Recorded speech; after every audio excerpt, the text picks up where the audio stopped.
Yes, I was born. Seoul, Korea? Yes. You're so graceful. Hi. Welcome. I'm Christa Wessel, the morning host at All Classical Portland, which I assume you guys all have on your radios, right? 89.9? Excellent. You can always help out the station by telling a friend. You know, we haven't ever really done much advertising. It's a lot of word of mouth. So the more you can, the more you can talk about the station, the better. We have some groupies down here who are doing their part for sure. Anyway, I'm Christa Wessel, and I'm here with the resident conductor of the Oregon Symphony who's conducting tonight's program. His name is Paul Kim. We got a chance to chat last year, which was your first year as resident conductor. That's correct. And it was awful. I hated talking to you. I'm sorry. No, I'm kidding. Yet we're here again. How many of you were here at the New Year's Eve show? Anybody? Did you? Which one? The first one or the December second 30th? 30th. Okay, December 30th, this guy filled in last minute, and I'm talking like super last minute for Carlos Kalmar. You're talking minutes, literally minutes. Right. So that was the night of the big Beethoven Ninth Symphony and Esperanza Spalding, and you weren't planning on being on the podium at all. No, I was planning on sitting somewhere up there and, enjoying the show, relaxing. But then Carlos called me about like an hour before the show.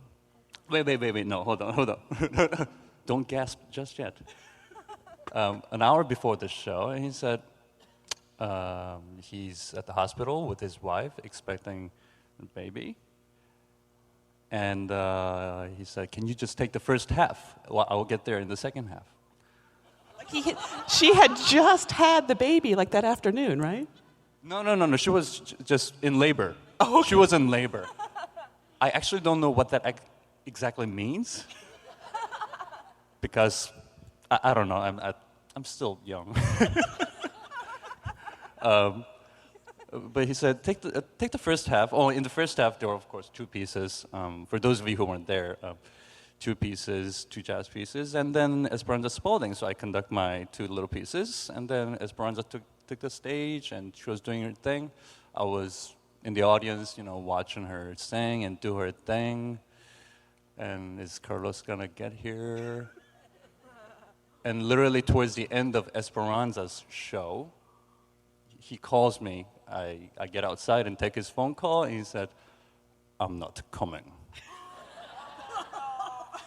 I'm sorry, I don't think I did the accent right. Paul, I'm not coming. That's pretty good, right? So this is literally minutes. About 20, 25 minutes before the Beethoven Ninth performance. No, so you hadn't rehearsed?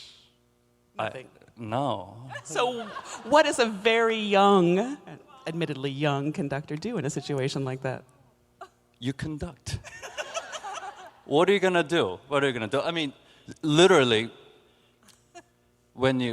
I always knew I was gonna be a conductor since I was about 7. So when you daydream when you're little and you're studying violin or wanting to become a conductor later in your life, and what do you daydream about? I daydream about taking on a performance of Beethoven Ninth Symphony at the very last minute. That was my dream.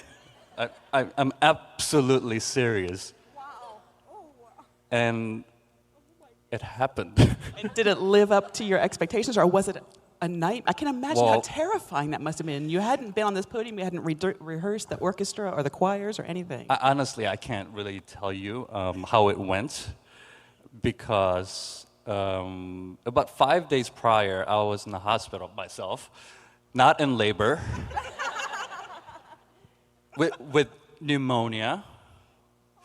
Yeah, it was pretty bad. And then that's maybe about a week before. And that morning, I was to conduct a dress rehearsal of our Comfort and Joy concert, our Christmas concert. The day that you were in the hospital? Yes. So I mean, so obviously this is another story. We'll lead up to it again. And I asked the doctor, can you give me something that will make me better in an instant? And I don't know how serious pneumonia was. You know, I guess it's pretty serious. He said, I would love to keep you here for a couple hours. And I said, no, just give me something. So he injected me with something. I don't know. I had like tubes coming out of my mouth, and I was like, I gotta go. I have a rehearsal in an hour. And I just like ran out of there. I got here, and the personnel manager, our orchestra people, took one look at me, and they're like, "You're not conducting tonight." So that day, Carlos substituted for me. I don't know if that was his dream come true.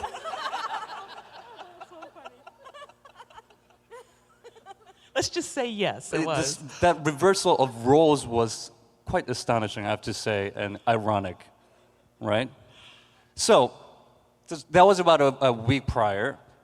I get to now we get back to the New Year's concert, and I'm still sick. Of course I'm still sick. It takes about, a month to recover. At least 6 weeks, and they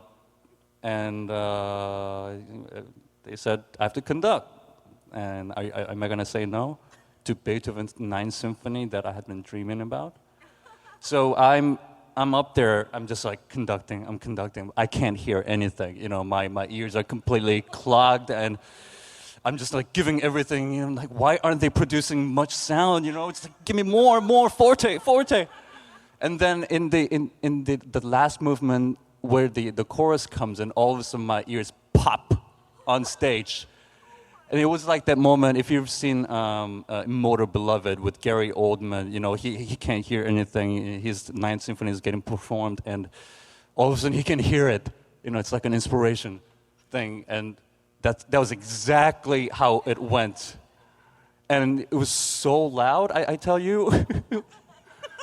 I was like, why are they screaming at me? I was absolutely exhausted, but my goodness, what an experience.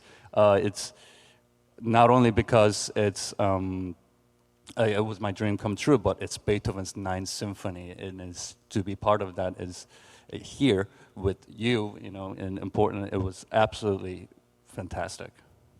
And Carlos conducted the next one. Yeah. Yeah. And they have, Carlos and his wife Rafaela now have a beautiful, healthy baby boy. Yes, they do. Yes, they do. Very good question. Had I ever conducted that symphony before? Never in my life. Never in my life. When I was in school, I went through all the Beethoven symphonies, except for the ninth. So I went to number 1 to 8, and I know them by heart. I can conduct any day. But number 9, I left it for occasions like this, obviously. But I wasn't expecting this. Number 9, because it's something extraordinary, even more than what had come before. And I felt like I was too young to understand when I had gone through most of the Beethoven symphonies, and I had left it just for a special occasion. I saw a photo, I don't know if you guys are on Facebook, but there's an account called Musicians of the Oregon Symphony, and you often get behind-the-scenes photos and stories of what goes on in rehearsals and in the dressing rooms and things like that. And there was a picture posted on that account of Paul right after that performance. Terrible hair. You had looked like you had just survived a war or something. I did. I survived pneumonia and Beethoven Ninth. What do you expect? It's worth checking out. So Don't. So this program tonight represents your first subscription concerts in which you've programmed the Yes. evening's music. Yes, except for the Glazunov Concerto. Sarah had wanted to play the Glazunov Violin Concerto. So I built a program around them, and I tell you, you get a bit of everything in this concert. You get French music, Russian music, Mozart, Russian music again, but the Messiaen, the first piece is Messiaen's hymn. I don't know if you were here for the last subscription concert when they did the another Messiaen, but this piece is completely different. Yeah, the thing last time was called Exotic Birds, and it was Yes. just winds and percussion, and it was pretty cuckoo. Look what I did just then. Good one. Did you just come up with that? But this is completely different than that. It is because it's Exotic Birds was written. I think it's like his penultimate piece or something, or his last piece. So it's just out there. It's completely. You'll never hear anything like that in your life. It's just all about birds, sounds, colors, and incredible. But this piece is one of his first pieces written earlier in his life. And then the score to this piece got destroyed, and he reconstructed it from memory later in his life, which is incredible. Who can do that? Yeah, he's always had an amazing musical memory, and he's always been a devout Catholic throughout his life. Devout Catholic. Born Catholic. Yes. And one of the most, think about separation of church and state, or church and art, or whatever. Like you play Messiaen, you are in his church. Everything he wrote was about his Catholicism. Yes. Well, I guess you can say this piece is about his personal relationship with God, about his struggles, mankind's struggles in the earthly life, and then acceptance and going into heaven later, and the colors. It's very funny because the orchestra he uses is extremely conventional, and it's like a Tchaikovsky-sized orchestra, and it's very conventional, but the color he gets, you were saying he had synesthesia? Yeah, Is that correct? synesthesia.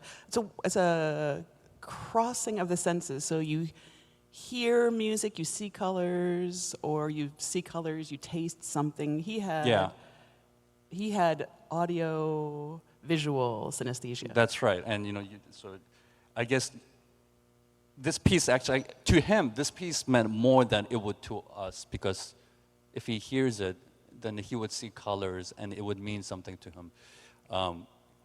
Which was interesting because I had compared this piece. I didn't know he had synesthesia, but I thought this piece is very much like Scriabin's Poem of Ecstasy, another piece of mine, another favorite piece of mine that I would love to do someday, not at the last minute. But that piece is extremely colorful, and Scriabin had synesthesia as well. And he specifically writes like all the chords and with labels, what colors on them. And that piece ends with Blood Red, which is C major for him. If Mozart played it, then it would be something completely different. But I call this piece, Messiaen's Hymn, mini Scriabin's Poem of Ecstasy. It's a little shorter, but has very similar colors, which is very interesting because they both had synesthesia. It's crazy. It's crazy. And we start the program with this very religious-themed piece of music, and we end the concert in hell. Yes. Do you mind if we jump from the first to the last? Because it seems like a natural Yeah. transition here. I'm Francesca sorry. de Rimini. I'm sorry we had to put the program this way. Eventually, we would all like to go to heaven, but in Tchaikovsky's Francesca da Rimini, Francesca, who was actually, he didn't know Francesca, but it was a real person, and Dante wrote about her in his Inferno. And the legend has it that she cheated on her husband with his brother, and then she was condemned to hell. And Dante meets her in hell and has this conversations, and then she tells him, her story and beautiful moments, her tragedy, how she couldn't be with her loved one, and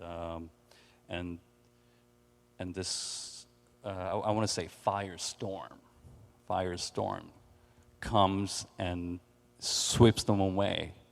But the middle of the piece is where she tells her story, which I guarantee you is the most glorious, gorgeous melody that you'll ever hear in your life. Once you hear it, you'll never forget it. Not only because he repeats it about 8 times, but what he does with it. You don't even know it's repeating. It starts with a clarinet solo. I'm giving too much away, I'm sorry. No, it's helpful because I don't know that this is one of the most well-known of Tchaikovsky's. Absolutely not. I mean, like, we know his Romeo and Juliet Romeo and Fantasy Juliet. Overture very well. And I think there are some similarities, too, especially in the realm of forbidden love. Yes, that subject actually is extremely personal for Tchaikovsky, whose sexual orientation was not widely accepted in Russia back then. And he wrote, about Romeo and Juliet, and Francesca Rimini, all these things that he couldn't be with people, one person that he wanted to be with, and it's just tragedy. Actually, that man's life is a real tragedy. There's still speculations about how he died, whether it was suicide or, from natural cause but Tchaikovsky is unbelievable. I don't know if you have much musical education, but when you're a little kid or a student or even professionals, the first thing they do, they learn, or maybe one of the first things they do when they wake up in the morning is just practice scales, right? So going from da da da da da da da da da da da da da da, or something like that. But Tchaikovsky writes his music in scales, and it's the most amazing thing. I can sing you the most tragic themes, most well-known themes by Tchaikovsky. They're all scales. Let's say Yevgeny Onegin, his opera, Lenski's aria.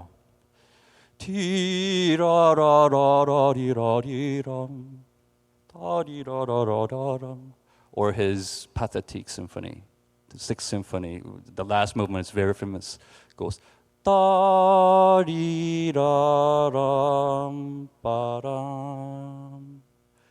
and in Francesca Rimini, you will also hear lots of scales, but they mean something. You see, going upwards means struggle.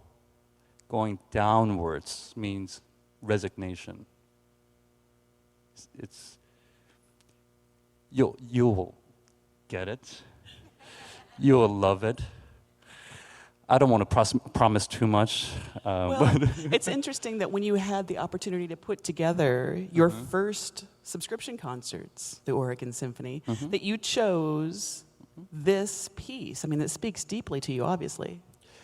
This piece, Francesca Rimini, is also one of those pieces that I have always wanted to conduct. I heard it a while ago when I was younger, and I heard the recording, and it just touched me so much. I couldn't forget it, and an opportunity came, and I'm doing it. I do a lot of things that I wanted to do. That's great. Beethoven 9, Francesca. Yeah. Can't wait I to like see what's it. next. I feel like Tchaikovsky speaks to so many people. Like, he wears his emotional heart on his sleeve. It's really easy to get wrapped up into the emotion, and sometimes you hear Tchaikovsky's music performed perhaps overly emotionally, Absolutely. Absolutely. And we cannot let that happen. Because his music speaks for itself. And if you just look at the music, for us, it's in plain writing. And in fact, Tchaikovsky wanted his music to be played like Mozart's, meaning with simplicity, of course, always with emotions, but without excess. That's what he wanted. And if you strip away all the excess and just have that bare bone, which is raw emotion, it just hits you. It's wonderful.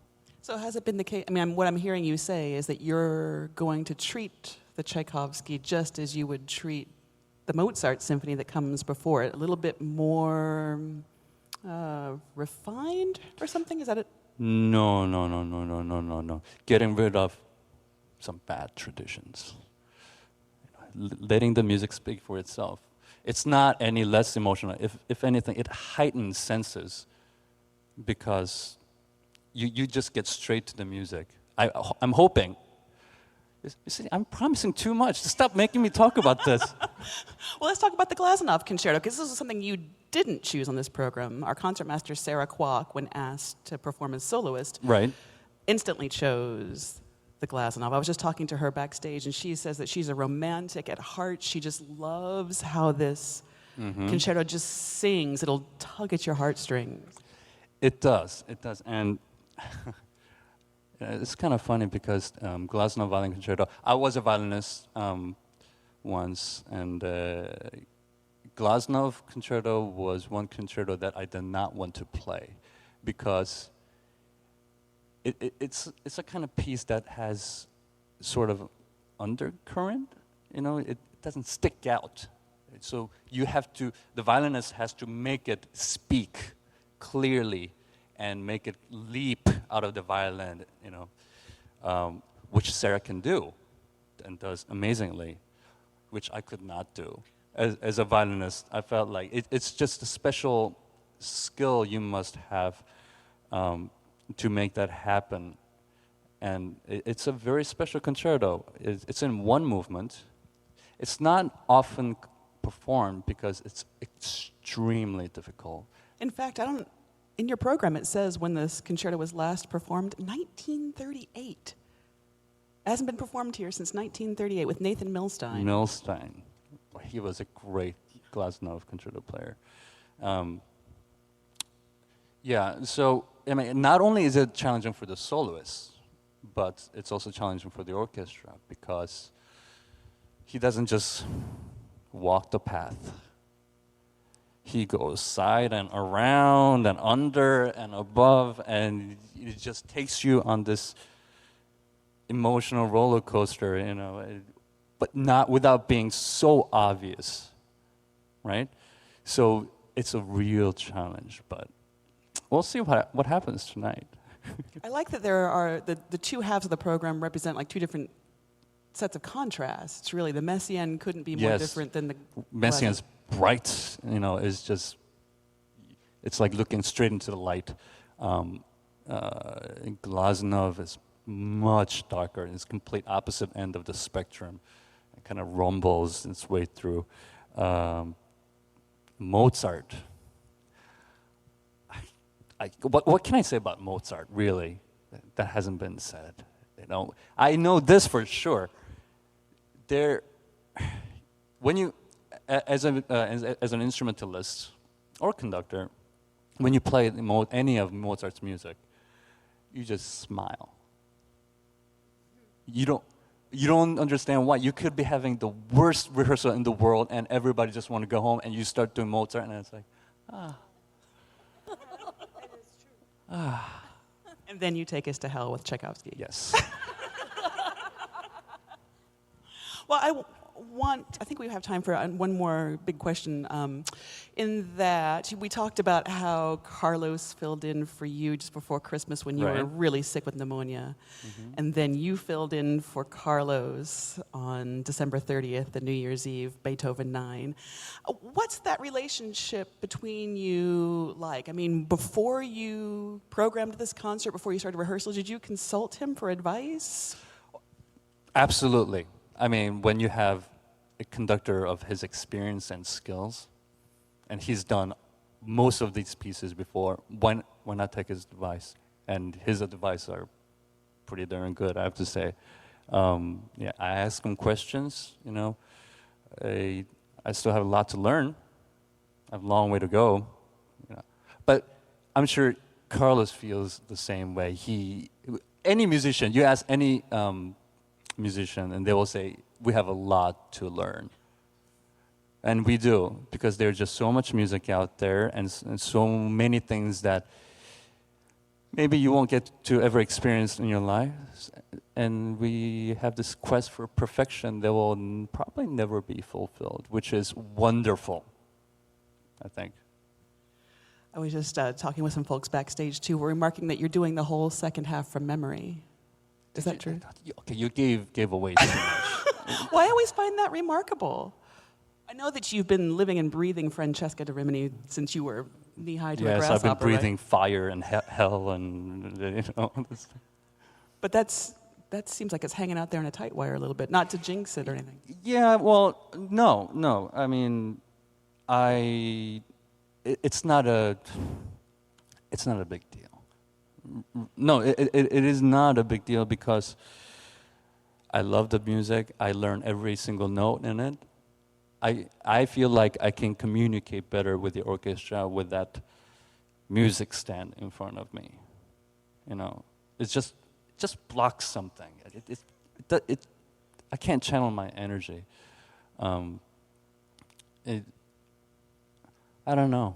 It's wonderful to be just free up there and just getting something across, and then comes out, and then it goes to you, and we can feel your energy, and this whole cycle of energy is, love it.